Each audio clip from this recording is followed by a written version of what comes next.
আমরা ভারতীয় জনতা পার্টির যারা এমএলএ আছে, বিশেষ করে টিচার এমএলএ, তারা গভর্নর সাহেবের টাইম নিয়েছে আজকে। আমরা ওই 4টে সাড়ে 4টার সময় যাব, বেরিয়ে এসে রাজভবনের গেটে আমরা ওই বিষয়ে প্রেস করব। এখন আমি পার্টিকুলার দুটো বিষয়, যেটা police, Mamata police, police welfare এবং কলকাতা পুলিশ রিলেটেড, আমি দুটো বিষয়ের উপরে আপনাদের সঙ্গে মিলিত হয়েছি। প্রথমেই শুভ সকাল জানাই যে আপনারা সবাই নির্দিষ্ট সময়ে এসেছেন। আমিও চেষ্টা করেছি আপনাদের সঙ্গে কোঅপারেট করার জন্য। এবং আমাদের দলের যিনি দায়িত্বে আছেন মাননীয় তুষারকান্তি ঘোষ, তিনি আপনাদের গতকাল রাত্রেই জানিয়ে দিয়েছিলেন যে আমি আপনাদের সঙ্গে মিট করব। আপনারা জানেন যে অভয়ার বাবা মার ডাকে 9ই আগস্ট নবান্ন অভিযান হয়েছিল। কমপ্লিটলি অরাজনৈতিক একটি কর্মসূচি এবং সমস্ত রাজনৈতিক দলকে আবেদন করলেও মূলত ভারতীয় জনতা পার্টির বিধায়ক, প্রাক্তন সাংসদ, যুব এবং মহিলা নেতারা, তারাই বেশি সংখ্যায় দেখা গেছে। যদিও সাধারণ মানুষও কিছু ছিলেন, অস্বীকার করার কোনো উপায় নেই, যারা প্রত্যক্ষ রাজনীতি করেন না। এবং সেখানে সাঁতরাগাছি পয়েন্টে তেমন কোনো ঘটনা ঘটেনি, যদিও মিথ্যা মামলা হয়েছে জগাছা থানায়। হাওড়া ময়দানে অল্প বিস্তর হয়েছে, পুলিশ সামান্য জল কামানো ব্যবহার করেছে, সেখানেও মিথ্যা মামলা হয়েছে। রানীগঞ্জ থেকে দুজনকে তুলে আনা হয়েছিল, তারা জামিনও পেয়েছে। পার্ক স্ট্রিটে যা ঘটেছে আপনারা দেখেছেন। কলকাতা হাইকোর্ট হস্তক্ষেপ করেছে, আমাদের প্রমুখ অনেক বিধায়ক নেতা নেত্রীদের প্রাথমিকভাবে কলকাতা হাইকোর্ট রিলিফও দিয়েছে। একাধিক ফলস বানানো মামলা হয়েছে, এখনো 2-3 জন গ্রেপ্তার হয়ে আছেন। ওই দিন অভয়ার মায়ের উপরে, বাবার উপরে অত্যাচার হয়েছে। মায়ের উপরে অত্যাচারটা শারীরিক এবং যথেষ্ট গুরুতর, যা ইতিমধ্যে চর্চিত। হঠাৎ করে তার 2 দিন পরে কলকাতা পুলিশের বা মমতা পুলিশের বা বেঙ্গল পুলিশের কর্মরত অফিসারদের বাড়ির গৃহিণীদের নিয়ে, সহধর্মিণীদের দিয়ে একটি প্রোগ্রাম অর্গানাইজ করা হয়, কিন্তু বাইরে দেখানো হয় যে স্বতঃস্ফূর্তভাবে পুলিশের স্ত্রীরা পুলিশের উপরে ভীষণভাবে খারাপ খারাপ কথা বলা হচ্ছে, প্রধান বিরোধী দল করছে এবং মূলত আমার উপরে টার্গেট। বিরোধী দলনেতার মিছিল থেকে পুলিশকে লক্ষ্য করে জুতো দেখানো হচ্ছে। বিরোধী দলনেতা নিজে পুলিশকে খুব অশালীন কথাবার্তা বলছেন, যদিও আমি পুলিশকে বলিনি।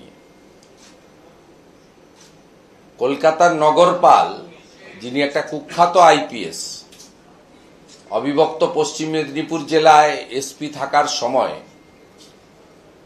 যৌথ বাহিনীকে ব্যবহার করে সুশান্ত ঘোষ, দীপক সরকারদেরকে সাথে নিয়ে গোটা জঙ্গলমহল এলাকায় কি অত্যাচার করেছেন 2009-10-11 আগে পর্যন্ত। উনি ওই সময়কালে সিপিএম এর ব্লু আইড বয় ছিলেন এবং এসপি ছিলেন মনোজ বার্মা। আদিবাসী ছেলেগুলোকে মান্ডি, হাঁসদা, সোরেন, মুর্মু, মাঝি, সিং, টুডু এবং মাহাতোদের, কুর্মী মাহাতোদের, তাদের সকলকেই জনসাধারণের কমিটি এবং মাওবাদী তকমা দিয়ে তুলে এনে মারতেন। উনারও একটা আয়না ঘর ছিল। কলাইকুণ্ডা পুলিশের বিট হাউসে। আমি লালগড়ে, ধরমপুরের, রামগড়ের, বেলাটুকুরির বহু ছেলেকে আমার বাড়িতে রেখেছিলাম মনোজ বার্মার থেকে আড়াল করে। তো এই কুখ্যাত লোকটি সেদিনকে অভয়ার মায়ের উপরে যে অত্যাচার করিয়েছেন, ওখানে না ছিল জল কামান, আরেকজন মিলাদ খালিদ মিরাজ না কি নাম আছে, তিনি বলছিলেন 350-400 লোক নাকি মিছিলে ছিল। আমি গুনতে জানি না, অঙ্কে হয়তো আমরা কাঁচা। এই ধরনের বায়াসড কথাবার্তা, পলিটিক্যাল কথাবার্তা আপনারা লাগাতার দেখেছেন এবং শুনেছেন।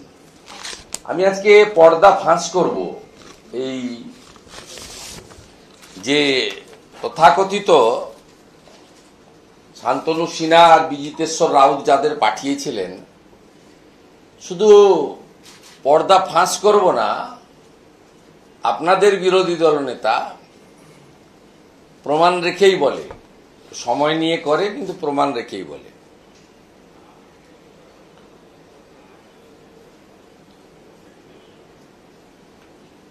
এই সংগঠনটা, এই যে মমতা ব্যানার্জির বাড়িতে যিনি বাজার করেন, শান্তনু সিনহা বিশ্বাস, তিনি তৈরি করেছেন।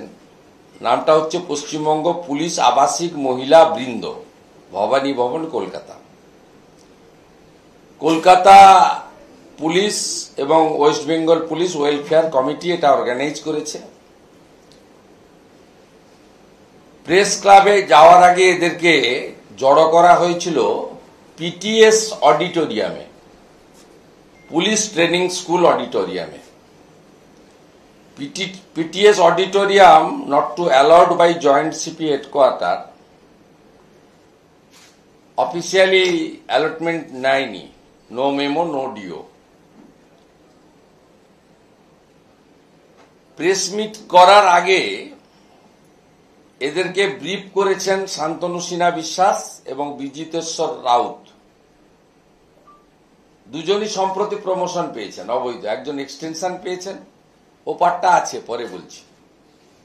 আর বিজিতেশ্বর রাউত তিনি এসআই থেকে ইন্সপেক্টরও প্রমোশন পেয়েছেন। এসব করছেন তো, চটি চাটছেন। আরেকটা লম্পট আছে, ওর নাম এখানে আমি দিচ্ছি না, শুনেছি একাধিক স্ত্রী ওর। এই সব লোক মিলে ওখানে অর্গানাইজ করেছেন। 3টে বাস আনা হয়েছে, সরকারি বাস, রুট নম্বর 230, সরকারি কিনা জানি না, রুট নম্বর 230, যে বাসকে ওসি আলিপুর থেকে তুলে নিয়ে চলে এসছে রুট থেকে, দিয়ে ওসি আলিপুর ওই পিটিএস এ নিয়ে এসছে, ওখান থেকে ওদেরকে প্রেস ক্লাবে আনার জন্য। আবার ওখানে কার্যত ভন্ডুল প্রেস কনফারেন্স থেকে পালানোর পরে আবার পিটিএস এ ওই 230 রুটের 3টি বাস পৌঁছে দিয়েছেন।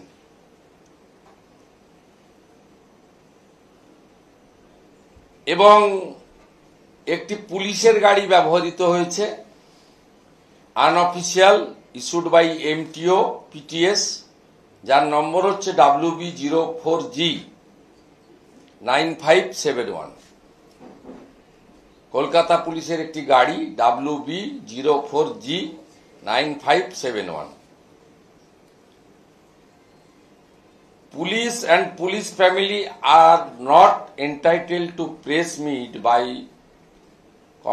মানে যা ওদের হ্যান্ডবুক আছে, PRB and PRC WBSR, এই অনুযায়ী এরা প্রেস কনফারেন্স করতে পারে না। ইতিমধ্যে আমার লয়ার নোটিশ দিয়েছে, 3 দিন অতিবাহিত হয়েছে। এই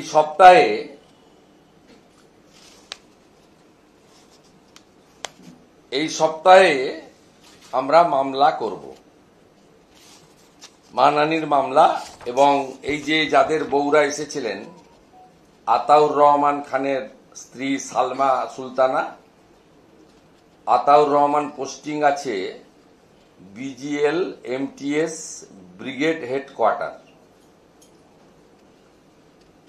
Priyanka Chatterjee De, wife of constable 2255 Sayantan De, posted at detective department, deputed to headquarter. আরেকজন হচ্ছে অমিতা বেজ, এরাই লিড করেছেন, বেশি ফটফট করেছেন, আবার আপনারা পাংচারও করে দিয়েছেন। বেলুন থেকে গ্যাসও বেরিয়ে গেছে, ছুটে পালিয়েও গেছে। অমিতা বাজ, wife of ASI 18138 Atanu Baj, office address, posted to port division, deputed to enforcement branch. আমরা রাজ্যপাল মহোদয়কেও ফর্মালিটি জানিয়ে এটা ইনকোয়ারি করতে বলেছি, যেহেতু violation of the service rule. আর এই ছবিটা আপনাদের দেখাবো, তারপরে ভিডিওটা দেখাবো। ওরা আসার আগে বিজিতেশ্বর রাউত কি করে ব্রিফ করছিলেন, এই ছবিটাতে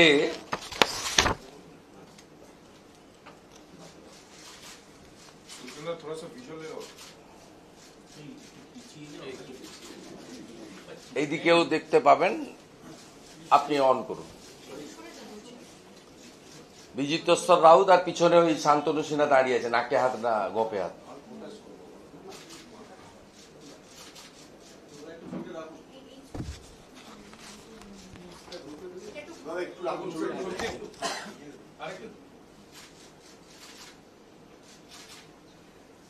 এটা দেখুন, এবার ভিডিওটা দেখতে হবে তো।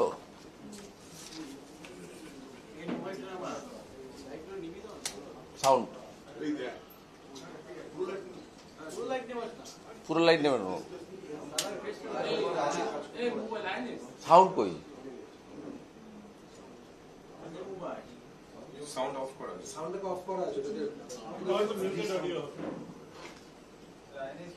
ওকে দাও, যে চালাচ্ছে।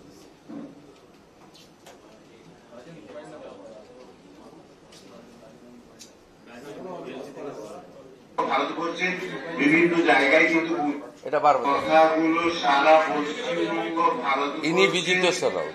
বিভিন্ন জায়গায় কিন্তু কথাগুলো সারা পশ্চিমবঙ্গ ভারতবর্ষের বিভিন্ন জায়গায় কিন্তু কথাগুলো সারা পশ্চিমবঙ্গ ভারতবর্ষের বিভিন্ন জায়গায় কিন্তু বররা শেখাচ্ছে বউদের কি বলতে হবে। পশ্চিমবঙ্গ ভারতবর্ষের বিভিন্ন জায়গায় কিন্তু কথাগুলো সারা পশ্চিমবঙ্গ ভারতবর্ষের বিভিন্ন জায়গায় কিন্তু কথাগুলো সারা পশ্চিমবঙ্গ ভারতবর্ষের এটা পিটিএস অডিটোরিয়াম, যেখানে ওদেরকে ট্রেনিং দেওয়া হচ্ছে। ভারতবর্ষের বিভিন্ন জায়গায় কিন্তু কথাগুলো সারা পশ্চিমবঙ্গ ভারতবর্ষের বিভিন্ন জায়গায় কিন্তু পৌঁছে গেছে অলরেডি সব জায়গায়। কথাগুলো সারা পশ্চিমবঙ্গ ভারতবর্ষের বিভিন্ন জায়গায় কিন্তু যেভাবে ছুটে পালিয়েছে আপনাদের বউরা, সব জায়গায় চলে গেছে অলরেডি।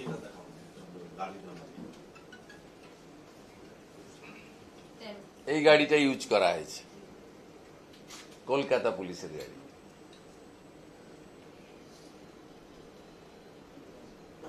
ঠিক আছে, এবারে সেকেন্ড পার্টটা আপনাদেরকে বলি।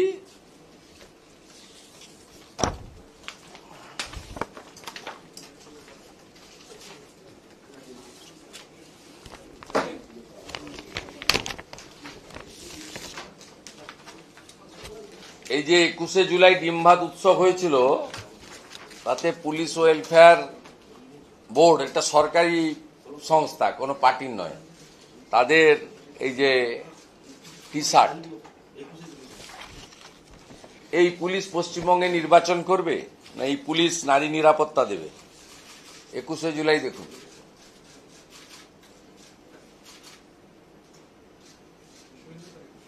টি শার্টের লোগো দেখুন। এখানে দেখুন, এখানে দেখা যাচ্ছে।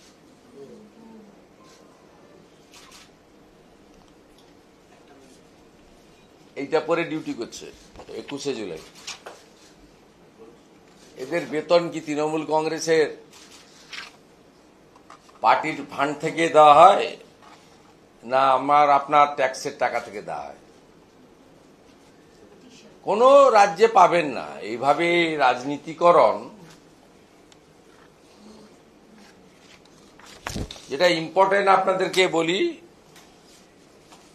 সেটা হচ্ছে এই যার কথা বহু চর্চিত, যাকে নির্বাচন কমিশন ভোট এলেই শুধু সরায় তা নয়, 21-এর নির্বাচনে কোচবিহারে পাঠিয়ে দিয়েছিল, যদি ওখান থেকে যা অপকর্ম করার করেছেন।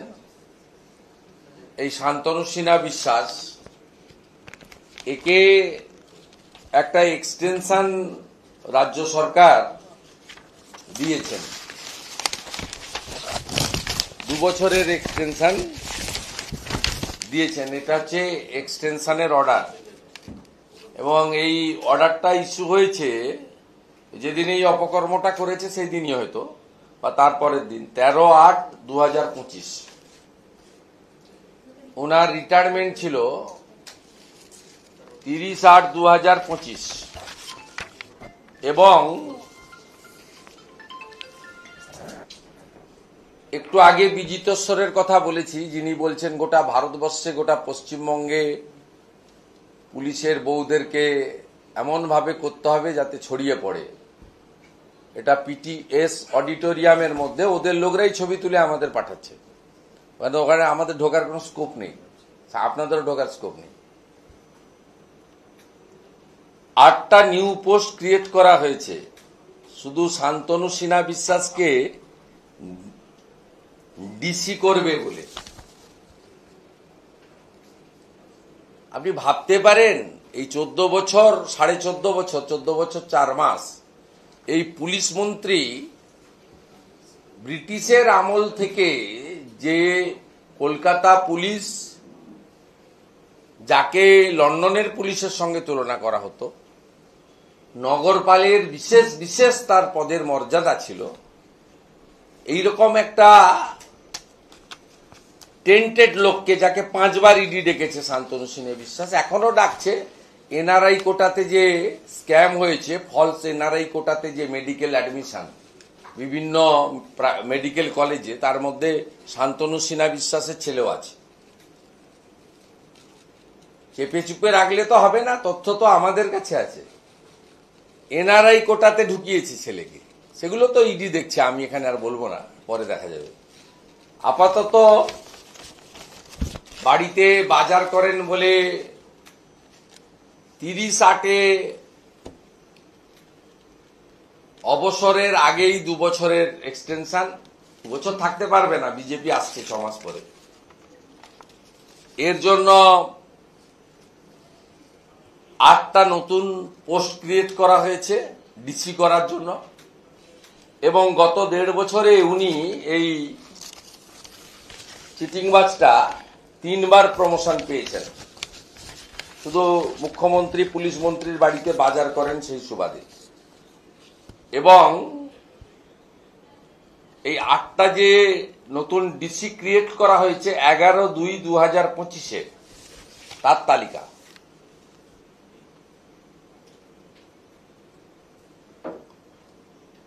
মুখে কোনো ভাষণ নেই, সব কাগজ কথা বলছে।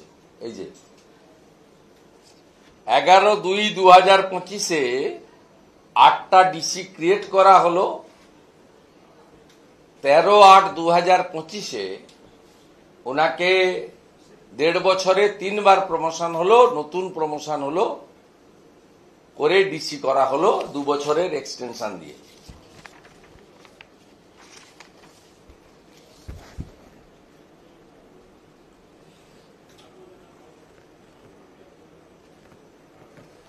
আর 6/3/2025-এ এটাও দেখুন, এই যে অর্ডার, এই সবই আমরা এক্ষেত্রেও,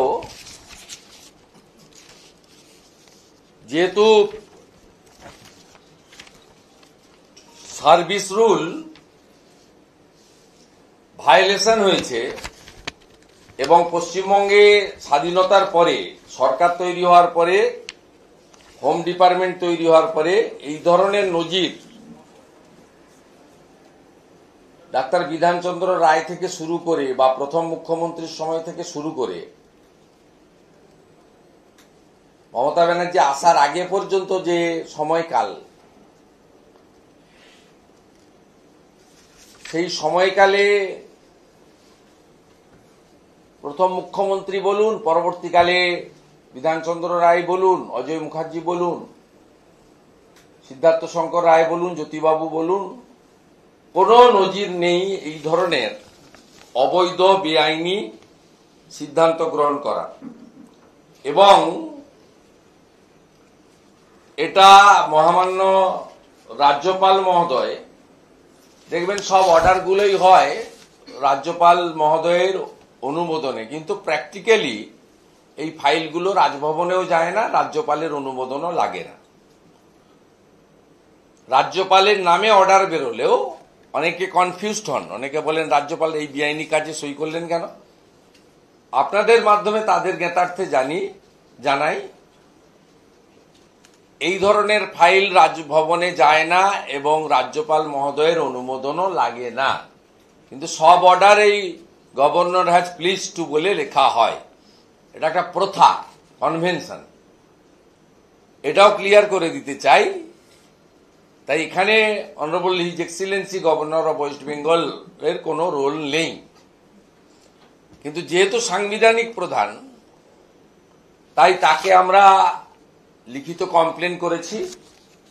আগামী সপ্তাহে আমরা কোর্টে যাচ্ছি, মানে ওনার আগামী সপ্তাহে নয়, 30/8 অবসর, তার আগে যদি রাজ্য সরকার এই অবৈধ এক্সটেনশন এবং প্রমোশন প্রত্যাহার না করে, তাহলে 30/8 পরে আমরা কোর্টে যাব। কোর্টে গেলে এটাও 26,000-এর মতো, 32,000-এর মতো, এটাও আর একটা নজির হিসেবে তৈরি হবে। যেহেতু বেআইনি কাজ করেছে, আমরা আশা করি কোর্ট বেআইনি কাজে হস্তক্ষেপ করবে, কিন্তু আমরা কোর্টে যাব। কোর্টে যাওয়ার জন্যই আমরা রাজ্যপাল মহোদয়কে লিখিত জানিয়েছি। আমার এই বিষয়টাই ছিল মূলত কলকাতা পুলিশ আর এই সহধর্মীদের কেলেঙ্কারি। শাসক দল তৃণমূল কংগ্রেস জাতীয় নির্বাচন কমিশনের যে সিদ্ধান্ত এসআইআর নিয়ে, সেটাকে চ্যালেঞ্জ করে কোর্টে মুভ করলো। অমৃতা সিনহা তিনি প্রশ্ন করেছেন যে এতে আপনারা ভয় পাচ্ছেন কেন, এফেক্টেড হচ্ছেন কেন, অন্য রাজনৈতিক দলগুলোর তো সমস্যা হচ্ছে না। তাদের বক্তব্য যে আমাদের, তাদের কি বক্তব্য তাদেরকে কাদাপাড়ায় গিয়ে জিজ্ঞেস করুন, আমাকে জিজ্ঞেস করছেন। কিন্তু এই যে কোর্টে যাওয়ার সিদ্ধান্তটাকে কিভাবে দেখছেন? শাসক দল কি ভয় এই প্রথম থেকেই যাচ্ছে। মাননীয় সাংসদ মহুয়া মৈত্রকে পাঠিয়েছিল বিহারের কেসে, পরবর্তীকালে সুপ্রিম কোর্টে গিয়ে রাজ্য সরকার পার্টি না হওয়া সত্ত্বেও গিয়ে সোমোটো নিজেকে পার্টি হিসেবে যুক্ত করে বড় বড় লয়ারদের, দামি দামি লয়ারদের দাঁড় করানো, সবটাই তো পরিষ্কার বোঝা যাচ্ছে যে তারা মৃত ভোটারের নাম থাকুক, ডুপ্লিকেট ভোটারের নাম থাকুক, ডবল এন্ট্রি ভোটারের নাম থাকুক, এবং বাংলাদেশি অবৈধ অনুপ্রবেশকারী বাংলাদেশি মুসলিম এবং রোহিঙ্গাদের নাম থাকুক, এটা তৃণমূল কংগ্রেস চাইছে যাতে এই অবৈধ অনুপ্রবেশকারীদের ভোট তারা পায়, ভবিষ্যতেও পাবে।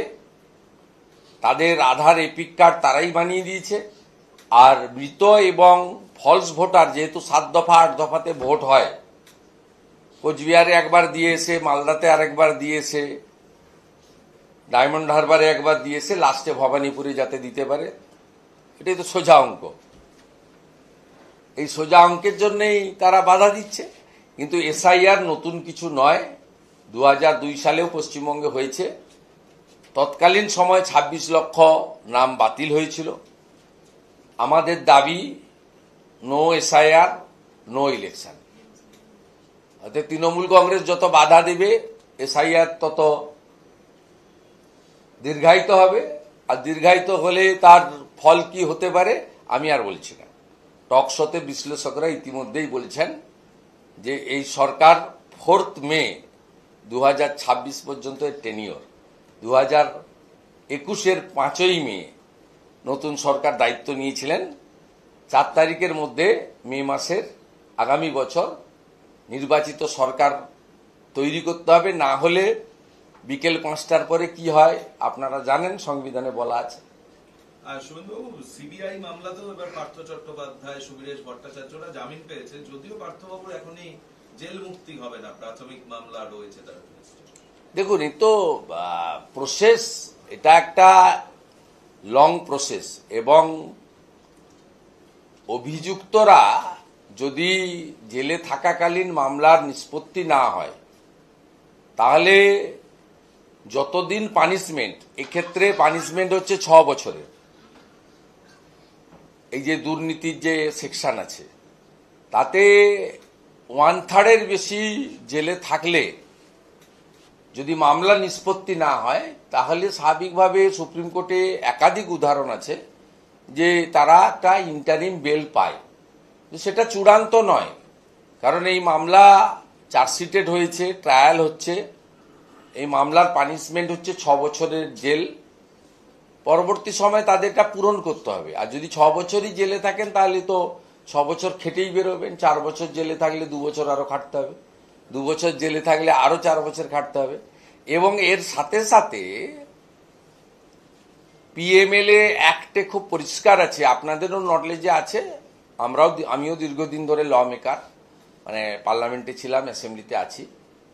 পিএমএলএ খুব পরিষ্কার বলা আছে যে তার সমস্ত সম্পত্তি বাজেয়াপ্ত হবে, অকশন হবে, এবং তার ব্যাংক অ্যাকাউন্ট ফ্রিজ থাকবে।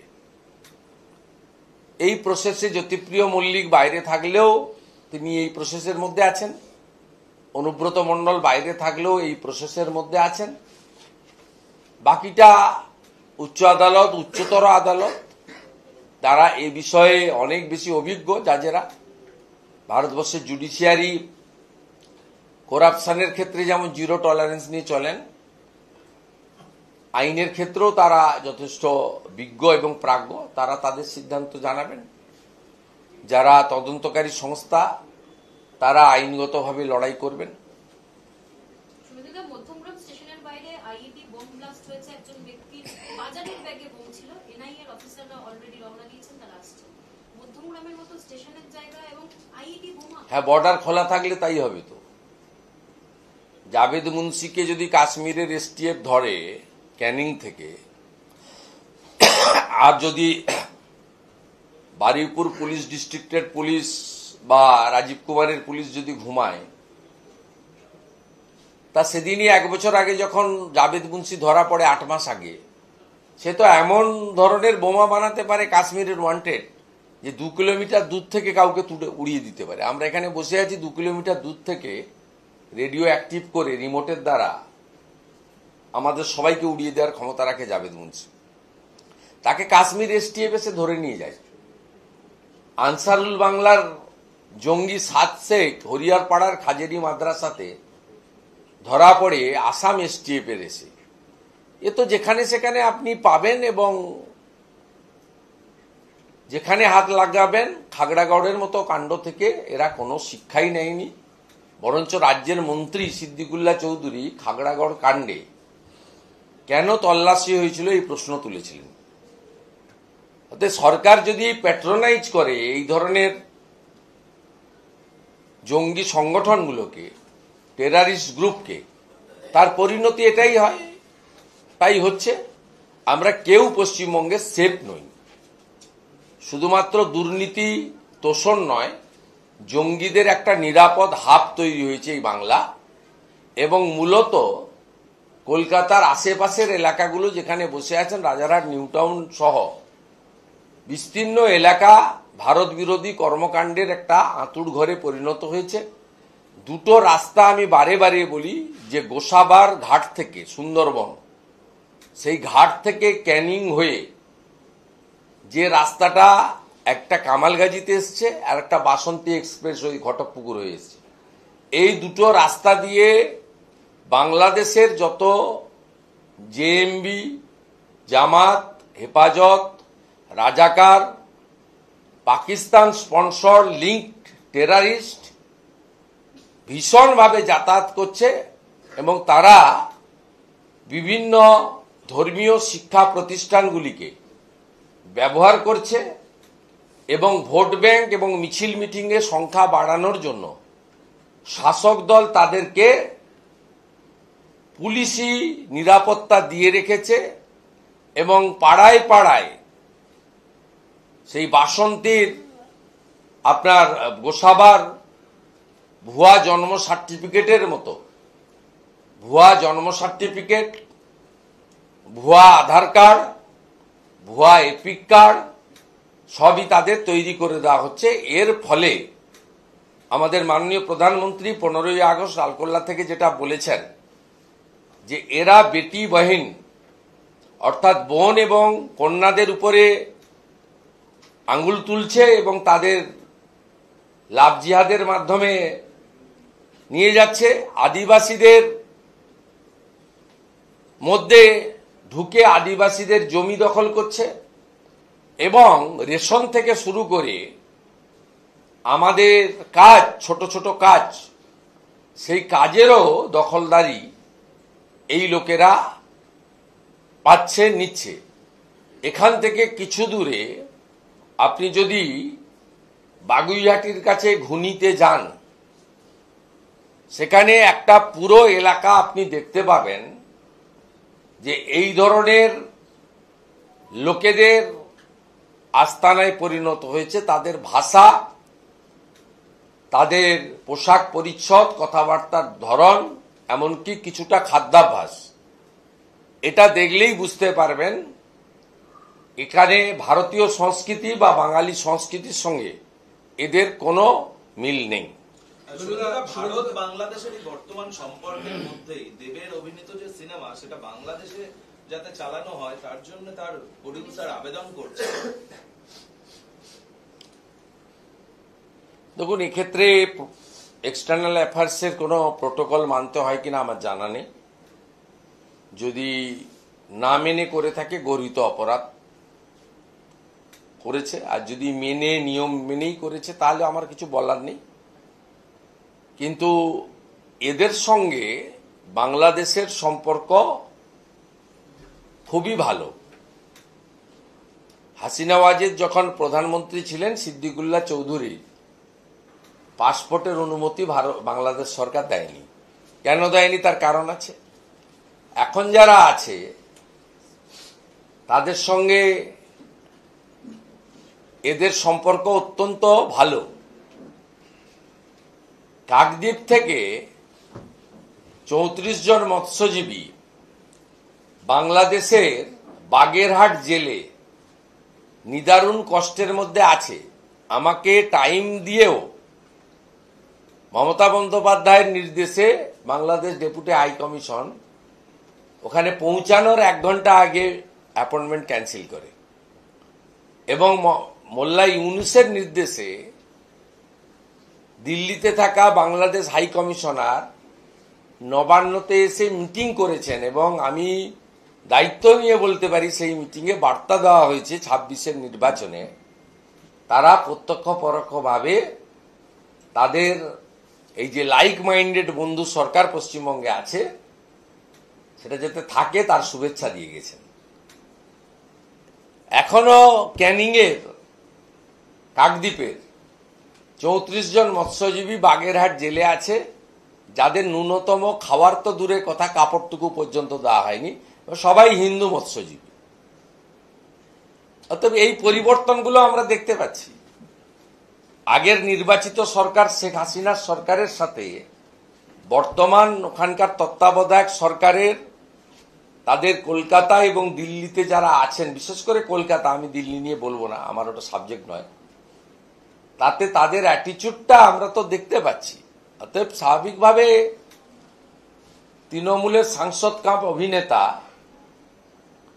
তৃণমূল ঘনিষ্ঠ অভিনেত্রী, তাদের সিনেমা ওখানে প্রেয়ার হবে, বিদেশ মন্ত্রকের অনুমতি চাইবে না, আর ওরা সেখানে অনুমতি দিয়ে দিবে, ওয়েলকাম করবে। এটা খুব ন্যাচারাল। বন্ধুর সঙ্গে তো বন্ধুত্বই থাকে, শত্রুতা তো থাকে না। শুভেন্দুদা দুটো প্রশ্ন আছে শিক্ষা ব্যবস্থা নিয়ে রাজ্যের। আমি এখন এটা নিয়ে এটা অন্য, এটা আপনি শুনে আপনি যদি মনে করেন উত্তর দেবেন।